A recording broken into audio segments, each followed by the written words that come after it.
Oke, Assalamualaikum warahmatullahi wabarakatuh.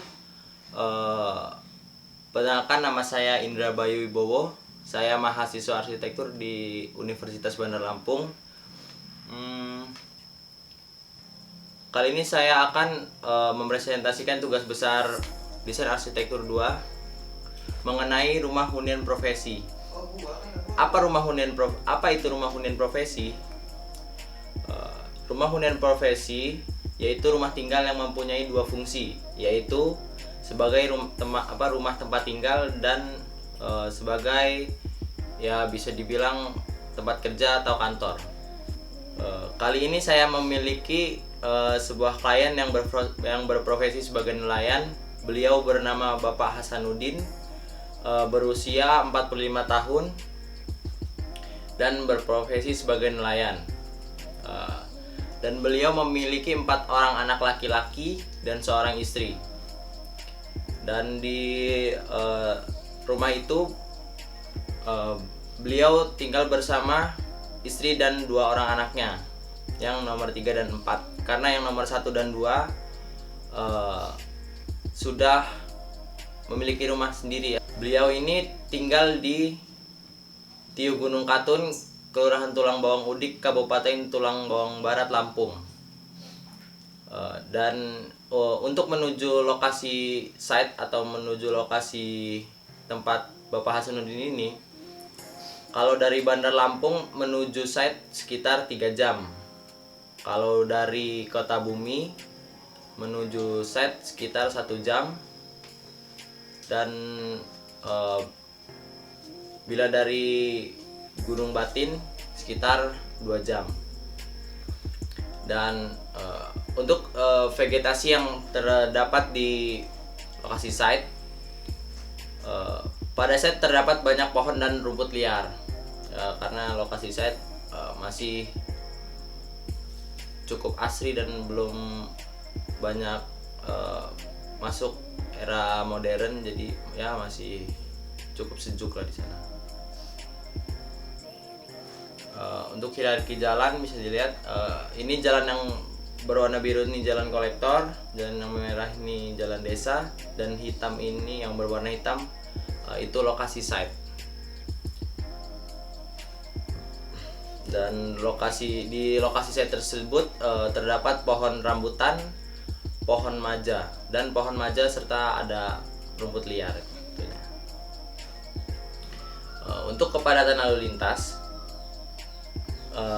di sekitar site saat pagi hingga malam hari tidak pernah ramai lalu lintas atau tidak padat, karena di Tiu Gunung Katun, lokasi site tempat Bapak Hasanuddin, jalan menuju site tersebut adalah jalan buntu atau yang bisa dibilang tidak biasa dilewati oleh orang banyak. Jadi lokasi site cenderung sepi. Untuk sensori atau kebisingan tentu saja tidak terlalu bising dan ya cukup sunyi lah, tidak terlalu berisik. Untuk utilitas seperti signal, listrik, dan air, untuk sinyal jaringan internet di sana sudah lumayan bagus, karena sudah masuk juga ada tower-tower signal di sana. Untuk listrik sudah menggunakan listrik dari PLN, bukan menggunakan genset atau lainnya. Dan yang uniknya di sana tidak ada tempat pembuangan sampah akhir gitu, karena masyarakat di sana sadar akan kebersihan. Dan saluran drainase atau saluran pembuangan langsung menuju ke sungai. Nah, untuk aktivitas lingkungan, para warga di sana di lokasi site sebagian besar berprofesi sebagai nelayan dan petani. Dan aktivitas pada pagi jam 6 hingga jam 8, para nelayan atau petani lalu lalang dan di sungai dan di kebun. Untuk pada siang hari sekitar jam 11 hingga jam 2 sepi atau tidak ada aktivitas karena beberapa warga mungkin sedang beristirahat. Untuk di sore hari jam 4 hingga jam 6 sore para nelayan dan petani pulang membawa hasil dan beberapa anak-anak juga ikut membantu dan ada juga yang ikut bermain. Untuk malam hari sekitar jam 7 hingga pukul 12 malam sepi, tidak ada aktivitas maupun lalu lintas warganya di sana. Untuk suhu atau thermal, temperatur di sana ya cukup dingin atau cukup sejuk. Temperatur di sana normalnya sekitar 20 derajat Celcius hingga 27 derajat Celcius. Serta masih remote pohonan, jadi di lokasi set cukup terasa sejuk. Dan ini untuk pada saat musim kemarau dan hujan, bisa dilihat di sini nanti bulan Januari hingga April musim hujan, yang menyebabkan air sungai meluap kurang lebih 9 sampai 12 meter dari permukaan dasar sungai. Bisa lihat di situ ada gambar bulan Juni hingga Desember musim kemarau, dan air sungai itu kembali normal, yaitu sekitar 4 sampai 5 meter. Untuk cahaya matahari bisa dilihat di gambar juga. Pada pagi hari cahaya matahari menyinari site dari arah timur bagian depan. Di luar site ini pagi hari cukup panas. Siang hari cahaya berada tepat di atas site cukup panas, sehingga cukup panas, tetapi tidak terlalu panas karena masih banyak rimbunan pohon, jadi masih terasa cukup sejuk. Untuk sore hari matahari berada di barat bagian belakang site, dan cahaya matahari terasa hangat. Untuk legal aspek, lokasi di Tiu Gunung Katun, Kabupaten Tulang Bawang Barat, luas site 360 meter persegi. Untuk GSB atau garis padan bangunan, lebar jalan 3 meter, kemudian setengah kali lebar jalan di tambah 1 sehingga menjadi 2,5 meter. Minimal bangunan boleh dibangun. Untuk KDB atau koefisien dasar bangunan itu 60% dari site, jadi sekitar 216 meter persegi. Itu untuk luas bangunannya, atau sekitar 10 kali 21 untuk luas bangunannya. Potensinya ya lokasi site dekat dengan sungai, sehingga ya cukup bermanfaat lah buat nelayan ini karena dia dekat dengan sungai. Kemudian untuk bangunannya sendiri bisa dilihat ya.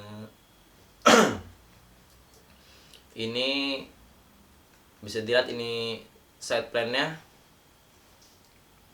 Ya, site plan itu menggunakan skala 1:200. Kemudian tampak samping kanan, samping kiri, dan tampak depan dan belakang. Dan ini denahnya ini berukuran 10 kali 21. Ini saya buat, saya desain dengan konsep rumah panggung. Jadi di lantai 1 itu terdapat ruang bersantai, bisa, dan ada carport ya untuk parkir kendaraan. Ada juga gudang, terus juga ada ruang perkakas. Ruang perkakas ini untuk istilahnya ruang kerja lah untuk si nelayan ini, bila ingin menaruh alat-alat tangkapnya. Dan ada juga jemuran, ada tempat menaruh perahu, ada ruang cuci dan kamar mandi atau WC itu ada di lantai 1 juga. Dan di lantai 2-nya bisa dilihat untuk dari bagian depan ini dari teras, kemudian ruang tamu, di sebelah kanan ada ruang keluarga, terus di sebelah kiri ada ruang tidur, ada ruang tidur lagi di sebelah kiri, dan di sebelah kanan ada ruang tidur lagi, dan di paling belakang ada musola, dan di sebelah kanannya lagi itu ada dapur dan ruang makan. Dan ini potongan AA-nya serta beberapa detail. Dan di sini terdapat detail kuda-kuda, kemudian detail pondasi dan sloof, serta detail kolom dan balok. Nah, yang unik dari bangunan ini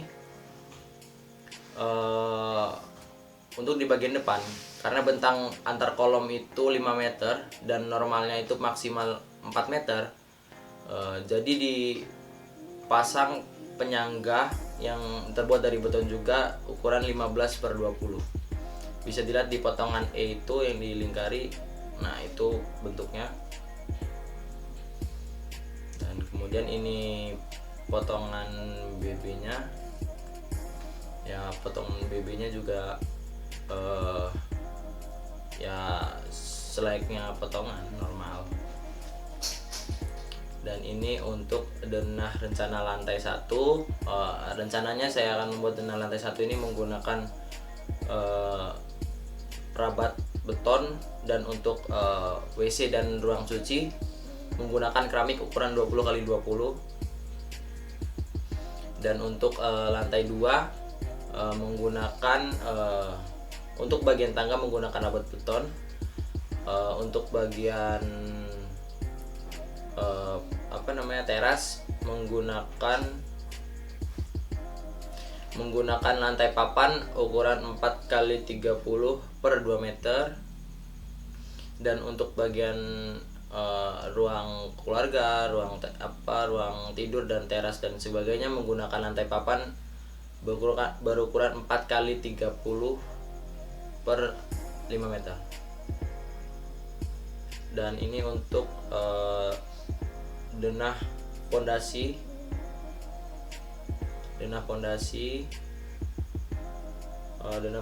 balok beton menggunakan ukuran 20/25, dan untuk balok beton itu menggunakan ukuran 15/20, dan balok anak itu menggunakan ukuran 15/20, dan untuk kolom menggunakan ukuran 30/30.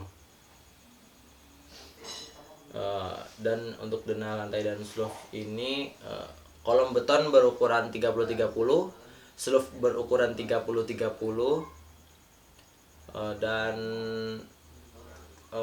foot plate di sini saya menggunakan foot plate juga berukuran 120x120 cm. Kemudian ini untuk denah pintu dan jendela. Di lantai 1 tidak menggunakan jendela karena di gudang dan di ruang perkakas kita lebih menggunakan boven. Kemudian di lantai 2 ini denah pintu dan jendelanya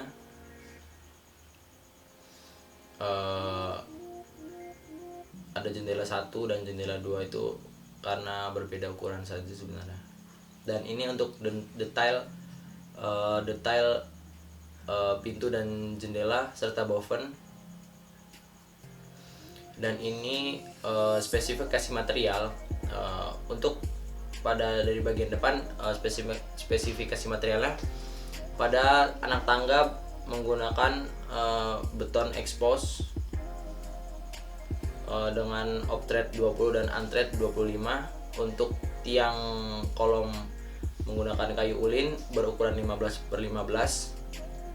Untuk atapnya depan tritisan menggunakan atap ondulin.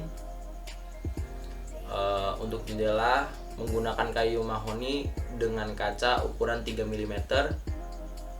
Untuk kolom beton berukuran 30/30. Untuk penutup atap menggunakan genteng tanah liat dengan ukuran 30/24. dinding papan menggunakan kayu merbau berukuran 3/30. Untuk kolom kayu kecil menggunakan kayu mahoni ukuran 12/12. Dan untuk lantai 1 menggunakan rabat beton.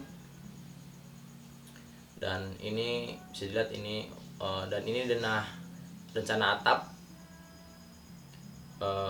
bisa dilihat itu untuk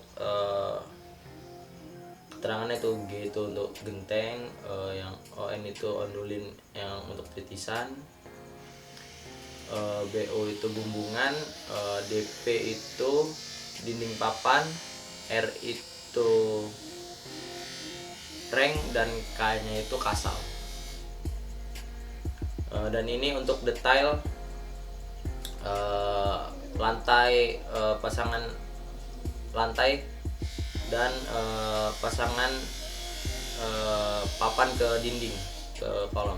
Di papan untuk pasangan lantai, untuk menempelkan ke dinding itu menggunakan baut dinabolt karena papan ditempel ke kolom beton.